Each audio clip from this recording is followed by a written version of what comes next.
Borno State has been in the spotlight of socio-economic development in recent times. From security to education, health and infrastructure, it has been all-round advancement as captured in the 10-part development agenda of Professor Governor Zulum. Welcome to Borno Restoration. I'm Jessie Tofida. But first, let's bring you up to speed with Borno Today.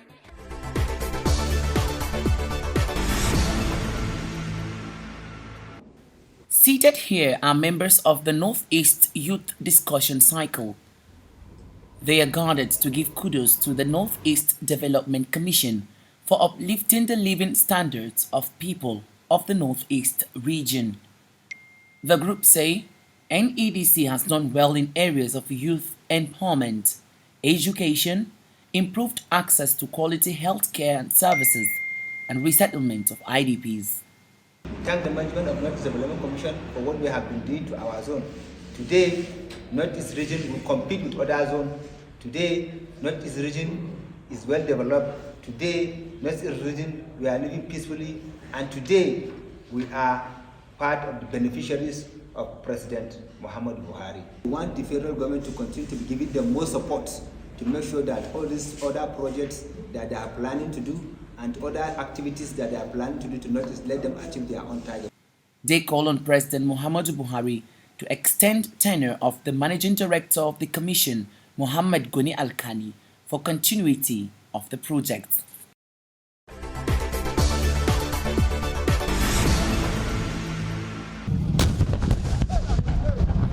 The Nigerian army has continued its onslaught against remnants of Boko Haram insurgents. This has yielded positive results with the recent rescue of another 2 Chibok schoolgirls alongside their babies. Theater Commander Operation Hadin Kai, Major General Ibrahim Ali, disclosed this to newsmen at the Maimalari Cantonment, Maiduguri. He notes that the girls, identified as Esther Marcus and Hawa Malta, were rescued during an operation by troops in Sambisa Forest. The 2 rescued Chibok girls are, first, we have Esther Marcos. Since her rescue, she has undergone thorough medical examination along with her baby. The second rescued Chibok girl is Hawa Malta, also seated here. On her rescue, Hawa was about 8 months and 2 weeks pregnant and subsequently admitted at all military hospital here in Maimalari Cantonment. She was delivered of a baby boy the early hours of Saturday 29th of April this year. Mother and child are all in perfect health, as you can see them sitting here. I want to use this medium to assure the general public and the good people of the Northeast in particular that Operation Hadinkai remain resolute and determined in neutralizing all vestiges of terrorist elements as well as criminals marauding the Northeast and return total and long-lasting peace to the region. The girls are handed over to the Borno State government for further rehabilitation process. Out of the 276 girls abducted on 14th of April 2014 at Government Girls Secondary School Chibok, about 184 of them have been rescued.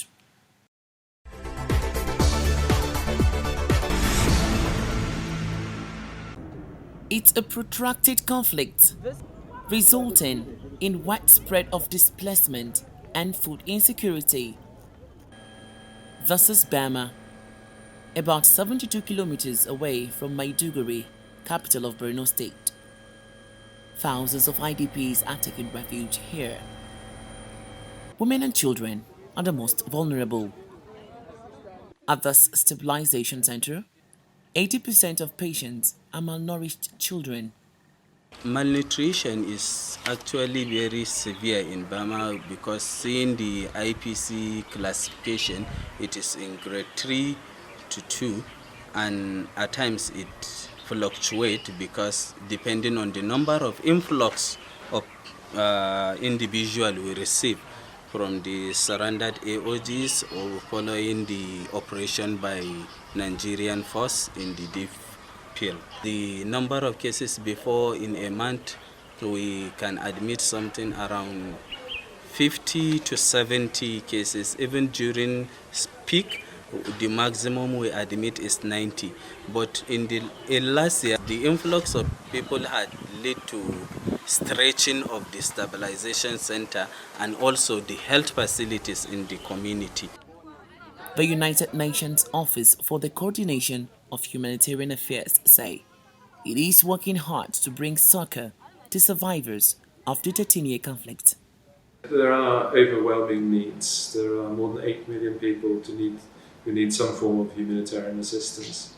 And the crisis in Nigeria remains amongst the 10 largest crises in the world. What we want to make sure is that we can help people get back to a sense of normality where that's possible, so that we enable them then in terms of support for resilience, in terms of livelihoods, and eventually that people can return back to the places where they come from one day. With effective emergency response by humanitarian agencies, victims of insurgency will have a cause to smile and start up life again.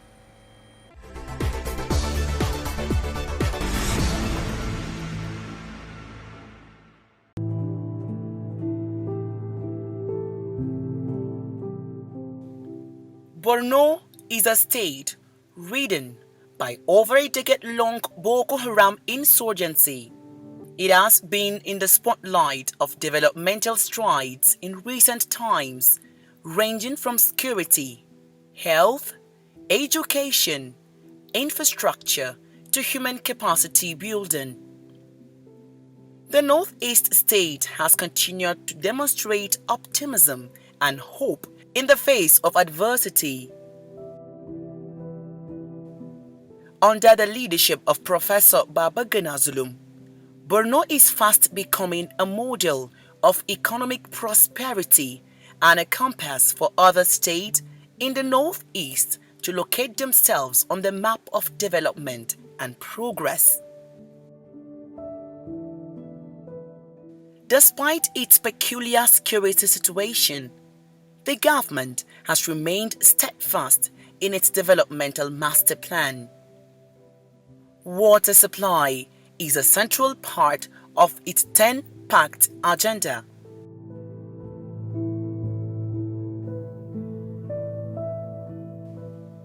Professor Zulum has taken the bull by the horns towards securing potable water for residents of the state despite threats posed by Boko Haram terrorists to electricity and water facilities in the state. It's impacting positively on the lives of Nigerians in so many ways. But determined to overcome the prevailing water scarcity in the town, the state government has continued to sustain water supply with smooth running of its mega water treatment plant and hundreds of boreholes sunk to provide adequate water for residents. The State Ministry of Water Resources has been a major player in the provision of adequate and potable water to Borno residents. To have a full grasp of water supply activities, we decided to visit some of its water plants across the state. This is the Maiduguri Water Treatment Plant. Its source of water is Lake Alu, which is about 10 kilometers from the site.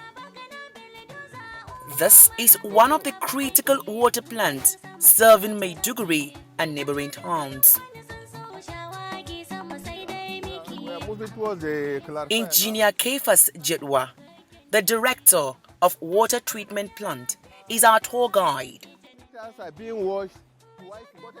Our first port of call was the pumping station, where water is pumped from reservoir into the overhead tanks for consumption. The ground reservoir, after 15 years. It was just washed last year.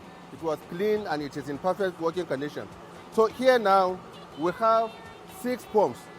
3 pumps pumping to the system 1, that is the pump at Wulari, serving the central part of Maiduguri Metropolitan, while the system 2, the overhead tank is just outside there, which is serving Gonge area, GRA, Custom, and the surroundings. Before the coming of this administration, only 2 of these pumps were working, that is 1 from each system. And they were not even properly working because most of them were leaking. But as you can see today, all the pumps are functional. We have the capacities of these generators are 1,100 kVA, each of them, and they are working perfectly. While in the other room, where the capacities of generators are 1,275 kVA, and these generators are used now to power the pumps from the pumping station. Then we move to the clarifier unit, where the whole water treatment process begins before moving into the filtration chamber. We are now at the clarifier. We receive water from Alo through this channel. As you can see, we have our chemicals being pumped directly into the raw water. And just after it, we have the flocculator. And this one agitates the water and mix it properly before sedimentation being taken place in the reservoir, in the clarifier itself. So here we have trading pipes. Before the coming of this administration, about 90% of the trading pipes were not functioning. And we had it very difficult to get clear water from the clarifier. But now, all the trading pipes have been replaced, and they are perfect. They are now perfectly working, as you can see them underneath of the water. The water comes up, the clean water, as you can see on the surface, it moves into this channel, which is called the decanting trough, where the water now is being carried to the filter, which is on the other side, and which we'll see later. The filter gallery is where the filtered water is being collected and drained into the filter chamber. Now we are at the filter gallery, where the filtered water is being collected and then drained into the collection chamber, which is right outside, through this pipe. Really, these pipes were in terrible shambles before the coming of this administration. But as you can see now, these are the valves. These are the valves now that controls the air flow and whatsoever at the top. This one is for the backwashing water, this chamber. Yeah, at this stage, all what we have used now is aluminum sulfate. We will reach where we'll apply chlorine, because it is after the filtration. Then we inject chlorine and then lime that is after checking the pH of the water. If the pH is high due to the addition of aluminum sulfate, then we add lime to lower down the pH of the water. So the chlorine is for taking care of all the microorganisms in the water. And then we have another chemical, that is the ammonium sulfate. The idea of that ammonium sulfate is to react with chlorine to form chloroamine, and that one stays longer in water than ordinary chlorine.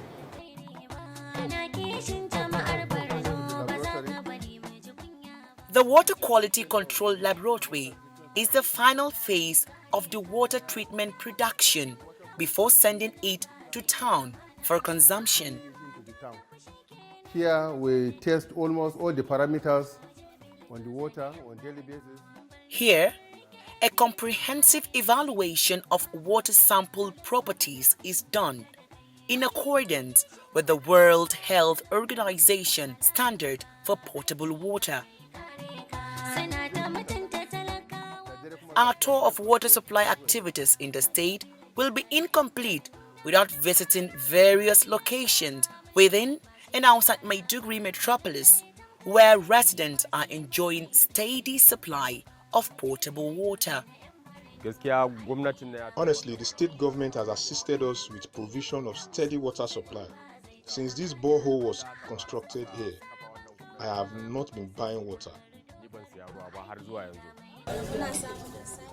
Water is now available for us in this community, whether in the morning, afternoon, and night.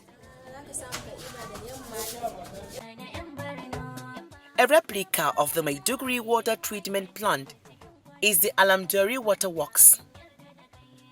Another is the Ramat water treatment plant, which has enhanced water supply in Borno State.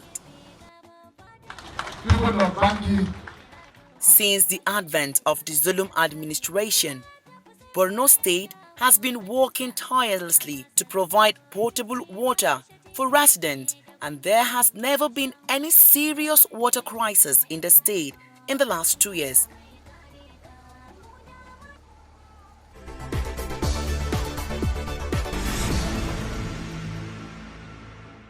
I have a chat with the Commissioner for Water Resources. Take a listen.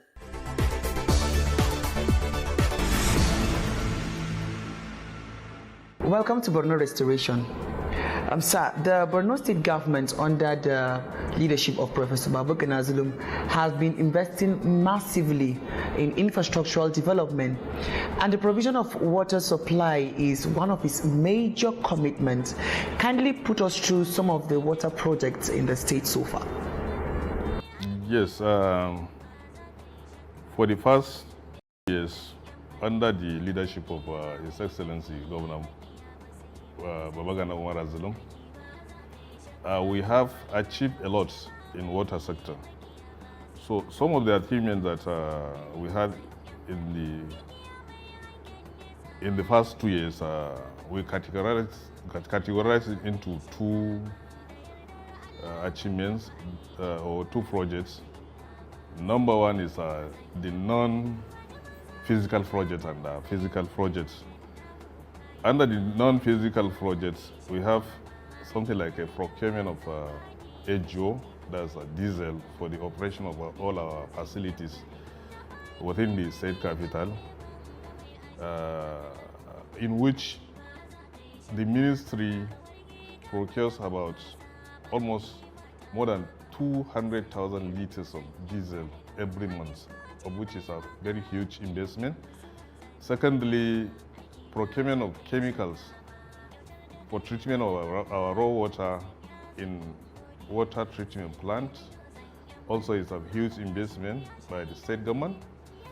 And also repair and control of contamination, that's water contamination within MMC and Jere, which can lead to outbreak of cholera and other water-borne diseases. Creation of monitoring and evaluation units to checkmate the activities of the ministry or the activities of the operation department, or to report some of the problems that arises from our consumer end. And then training of on capacity building to almost 500 or more than 400 staffs that we have in the ministry. The government of Borno State is so proud that MMC, or the state capital, and its environs has never encountered or never faced any serious water shortages in the state. We have constructed more than 300 boreholes within the state and rehabilitate and upgrade more than 500 boreholes within the state. Rehabilitation and upgrading of construction and provision of water facilities to some federal institutions, more especially University of Maiduguri and University of Maiduguri Teaching Hospital. The other project that His Excellency commissioned within the period of these 2 years is Alamduri Water Works. Alamduri Water Works is a project which has been constructed and, by the state government in collaboration with ICRC. This facility also consists of about 750,000 liters overhead tank, 1 million liters underground reservoir with over 10,000 industrial boreholes, and the house-to-house connection of about 11,000 houses free of charge by Borno State government without charging a single cable from our consumers. And also, in addition to that, the state government has also proposed the construction of additional 5 waterworks in the states.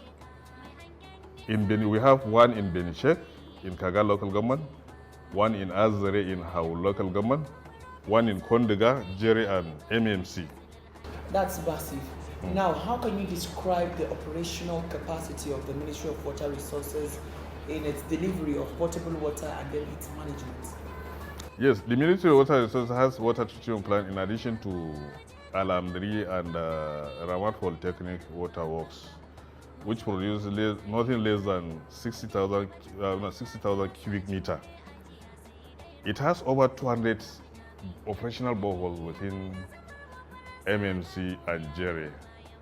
So all of these boreholes are fully functional now. Separate boreholes have been constructed in the 27 local government. As I mentioned before, about 500 of them has been rehabilitated, and 300 of them, over 300 has been drilled. And there is engagement of casual staffs and committing of effort of our permanent staffs who operates and manage the boreholes in most of the communities. Okay, now let's talk sustainability. How far have you gone in sensitizing people in protecting this project you've delivered to them? Through media engagement, civil society groups, and community leaders.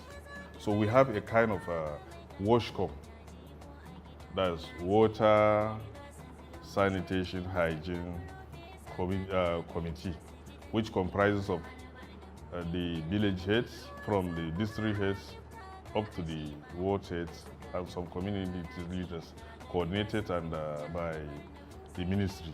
Some of the challenges we are facing now is that in most of these facilities, we are facing the challenges of vandalization, mismanagement, and then at times the beneficiaries are not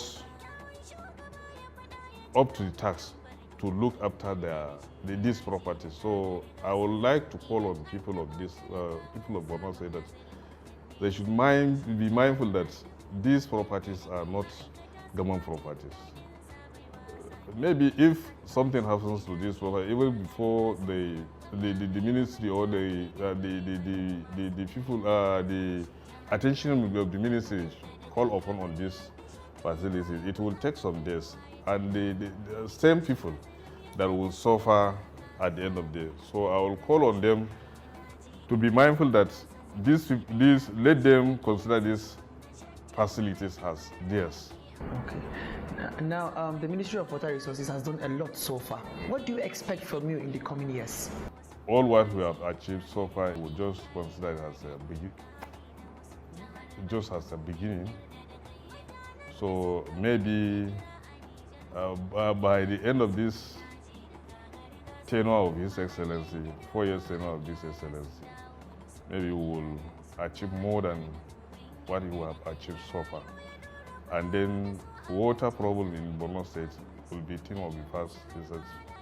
It will be a study. Yeah. Honorable It's a history.